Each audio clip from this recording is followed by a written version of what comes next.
உங்களுக்கு தேவையானது எல்லாம் என்ன அப்படிங்கிறதா என்னுடைய தியான வசனம். All you need. Paul's main theme in Colossians is the preeminence of Jesus Christ. கொலோசியர்களுக்கு லெட்டர் எழுதுகிறார் பவுல். கடிதம் எழுதும்போது அந்த கடிதத்திலே முக்கியமாக அவர் சொல்கிறக்கூடிய கருத்து என்னென்னா, இயேசு கிறிஸ்து முன்னமே இருந்திருக்கிறார் அப்படின்றது தான் அதோடைய பொருள். இயேசு கிறிஸ்து எப்பொழுது இந்த உலகத்திற்கு வந்தார், அப்பொழுது இருந்து தான் உலகமே மாறிற்று அப்படின்னு நிறைய பேர் சொல்கிறாங்க. ஆனால் நீர் பூமியை படைக்கும்போது நான் உமது பக்கத்திலே செல்ல பிள்ளையாக இருந்தேன் அப்படின்னு நீதிமொழிகளில் இருக்குது. உண்டானது எல்லாம் அவரால் இல்லாமல் உண்டாகவில்லை, எல்லாம் அவர் மூலமாயும் அவருக்காகவும் அவருக்குள்ளும் உண்டாயிருக்கிறது அப்படின்னு எழுதுகிறாரு. கொலோசியர் 1:15 என்ன போட்டிருக்கு பாருங்க. He is the image, Jesus is the image of the invisible God. அதரிசனமான தேவனுடைய தற்சொரூபமாக இருக்கிறார். இப்படி தான் கடவுள் இருப்பார் என்பதற்கான ஒரு ரூபமாக இருக்கிறார். சர்வ சிருஷ்டிக்கும் முதற் பேரானவர், the first born of all creation. உலகத்தில் இருக்கிற எல்லா உயிரினங்களும் உருவாவதற்கு முன்னே உருவானவர் அன்பிடுங்கிற இயேசு கிறிஸ்துவை பற்றி Pavul சொல்லிக்கிறார். There is no need for us to worry about angelic mediators or spiritual emanations. நிறைய பேர் இன்றைக்கி என்ன சாமி கும்பிட்றாங்க, காப்ரியேல் தூதனையும் மிகாபாயில் தூதனையும் போய் கும்பிடுவாங்க. ஏஞ்சலை ஒர்ஷிப் பண்ணுறாங்க நிறைய பேர். இப்போ ஆர்சிலெலாம் இங்கே போயிட்டிங்கன்னா புனித மைக்கேல் அப்படின்னு இருக்கும், புனித காப்ரியேல்னு அதுக்கு ஒரு சர்ச் இருக்கும், அதுக்கு ஒரு சிலை இருக்கும், அதுக்கு தூபம் கட்டுவாங்க. இப்படி இந்த ஏஞ்சலிக் ஒர்ஷிப் அந்த காலத்தில் ரொம்ப இருந்தது.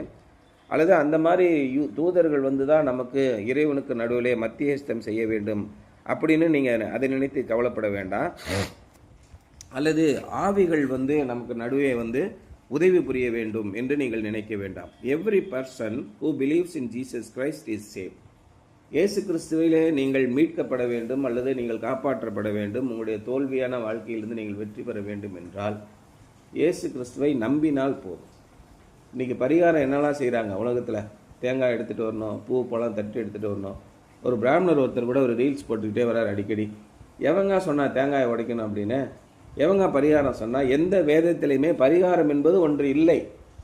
ரிக் வேதம், யஜுர்வேதம், சாமவேதம், அதிர்வண வேதம், இந்து வேதங்கள் எதுலேயுமே பரிகாரம் என்று ஒன்று இல்லை.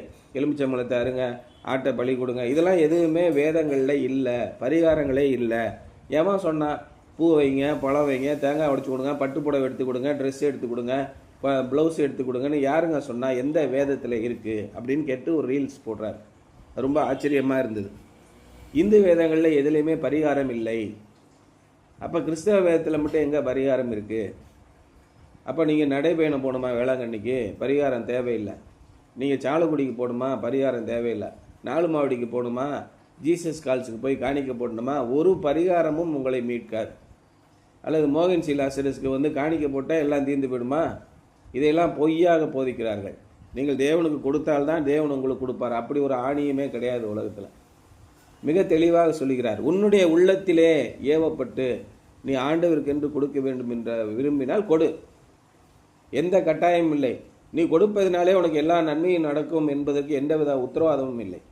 நான் சர்ச்சுக்கு இதை செய்தேன், அதை செய்தேன், எந்த நாயை என்னை மதிக்கலை அப்படின்னு இன்றைக்கி 2 டாக்டர் அலையிறாங்க பாரு. நான் சர்ச்சுக்காக எங்கள் தாத்தா என்ன செஞ்சார், எங்கள் அப்பா என்ன செஞ்சார், இந்த சர்ச்சுக்காக இவ்வளோத்தையும் செஞ்சால் எவனும் எனக்கு ஓட்டு போடலன்னு 2 பேர் கோச்சிக்கிட்டு கல்லறை பக்கமாக போய் பேசிகிட்டு இருக்காங்க. பார்த்தியா? ஏன் காரணம்? நான் சர்ச்சுக்கு செஞ்சேன், சர்ச்சு எனக்கு ஒன்றும் செய்யலை அப்படின்னு நினைக்கிறது. அப்படி நினைக்கவே கூடாது. ஒரு பரிகாரமும் ஒன்றும் கிடையாது. நீ சர்ச்சுக்கு செய்கிறதுனால உனக்கு இதெல்லாம் நல்லது நடக்கும், நீ சர்ச்சுக்கு காம்பவுண்ட் வால் கட்டுறதுனால உன் குடும்பம் செழித்தவங்க, அப்படிலாம் ஒன்றுமே உத்தரவாதம் கிடையாது. பரிகாரமே இல்லை. உன்னுடைய தோல்வியடைந்த வாழ்க்கையிலிருந்து, ஏமாற்றிருந்து விடுதலை பெற வேண்டும் என்றால் நீ என்ன செய்யணும்? இயேசு கிறிஸ்துவை நம்பினாலே போதும், வேறு ஒன்றும் செய்ய வேணாம். எல்லாத்தையும் அவர் செய்து முடித்து விட்டார். Every person who believes in Jesus Christ is saved and he is a part of his body, the church, of which he is the head. இயல்பாகவே நாம் சபையின் அங்கத்தினராக இருக்கும்போது இயேசு கிறிஸ்துவே சபையின் தலைவராக இருக்கிறார். ஒருவன் கையாக இருக்கிறான், ஒருவன் காலாக இருக்கிறான், ஒருவன் விரலாக இருக்கிறான், ஒருவன் மூக்காக இருக்கிறான், ஒருவன் கண்ணாக இருக்கிறான், ஒருவன் நாக்காக இருக்கிறான், ஒருவன் கால் பெருவிரலிலே ஒரு சுண்டு விரல் இருக்கிறது. அந்த சுண்டு விரலால் என்ன பலன்? எதுக்காவது பயன்படுகிறதா? அப்போ அதை வெட்டி எரிந்து விட வேண்டியது தானே? எதற்காக அங்கே இருக்கிறது? நல்லா யோசனை பண்ணி பாருங்கள். இதேமாரி சபையில் வந்து பல பேர் இருப்பாங்க. சில பேர் அதிகமாக பயன்படுத்தக்கூடியவங்க இருப்பாங்க, அவர்கள் இதயமாக இருப்பாங்க. சில பேர் கண்ணாக இருப்பாங்க, சில பேர் நாக்காக இருப்பாங்க, சில பேர் காதாக இருப்பாங்க, சில பேர் சுண்டு விரல் நகமாக கூட இருப்பாங்க. எப்படி இருந்தாலும் பயன்படாத ஆளாக இருந்தாலுமே அவர்களும் கிறிஸ்துவின் உறுப்பினராக அங்கத்தினராக இருக்கிறார்கள். ஆகவே அவர்களும் இருந்து விட்டு போகட்டும், யாரையும் யாரும் குறை சொல்ல முடியாது இங்கே. அப்போது and every believer who believes in Jesus Christ is saved and is a part of his body, the church, of which he is the head.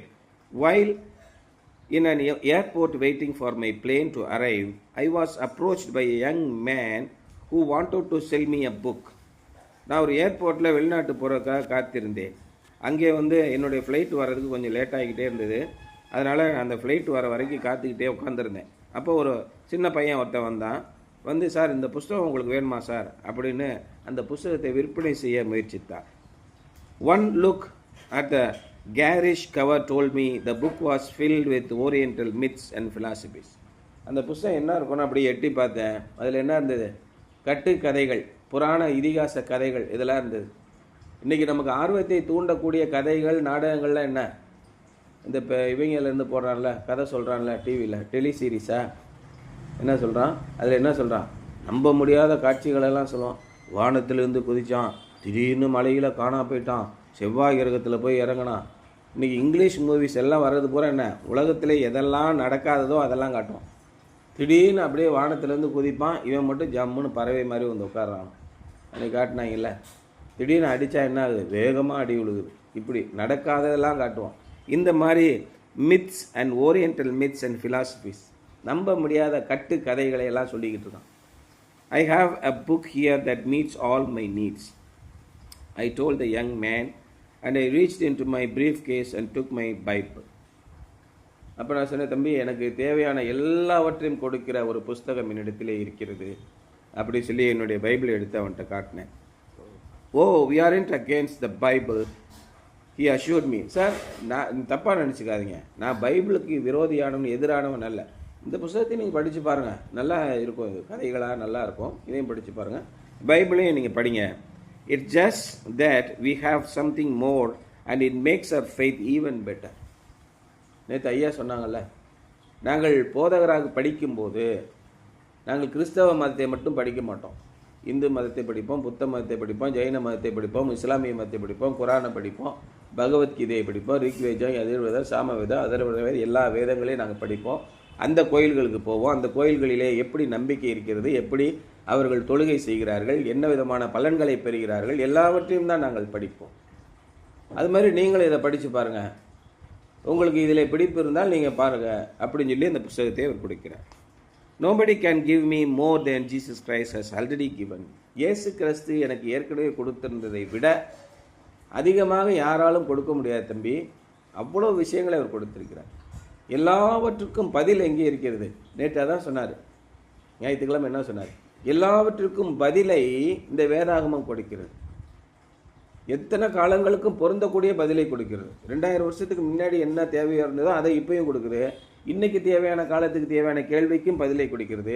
இனிமேல் வரக்கூடிய காலத்திற்கு தேவையான பதிலையும் இதை ஒரே வேதாகமத்தால் எப்படி கொடுக்க முடிகிறது? இன்றைக்கும் அப் டு டேட்டாக எப்படி அந்த வேதாகமத்தால் இருக்க முடிகிறது என்பதை ஞாயிற்றுக்கிழமை ஐயர் சொன்னார். அதே மாதிரி இவர் சொல்கிறாரு, nobody can give me more than Jesus Christ has already given me. I replied, sad to say there are many Christians who actually believe that some person, religious system or discipline can add something to their spiritual experience. ரொம்ப வேதனையான ஒரு விஷயம் என்னென்னா, இன்றைக்கும் கிறிஸ்தவர்கள் இப்படித்தான் தொழுகை செய்ய வேண்டும் ஒரு ஐயர் சொல்லிட்டானா அவன் பின்னாடியே போகிறாங்க. இந்த மாதிரி தான் நீங்கள் பரிசுத்த ஆவியினால நிரம்பி கத்த வேண்டும் சொன்னால் இதுதான் நல்லாயிருக்கும், இந்த மெத்தடில் தான் நான் போகணுங்கிறான்.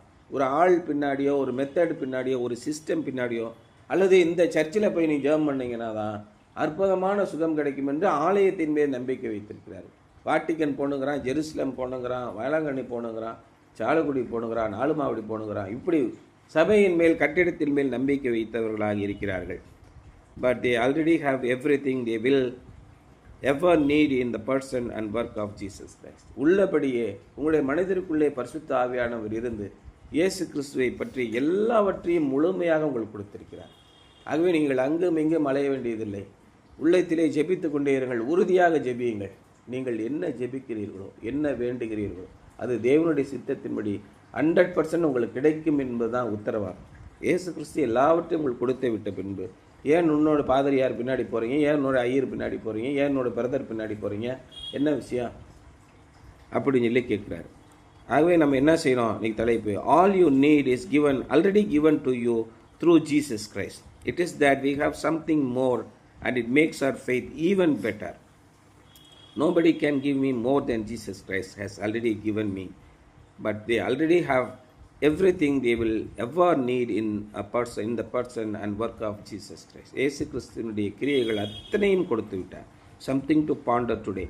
What are some things you tend to let interfere with your relationship with Jesus Christ? இயேசு கிறிஸ்துவினுடைய உங்களுக்குள்ள உறவிலே எதையாவது ஒன்றை குறுக்கிட செய்ய வேண்டும் என்று நீங்கள் நினைக்கிறீர்களா?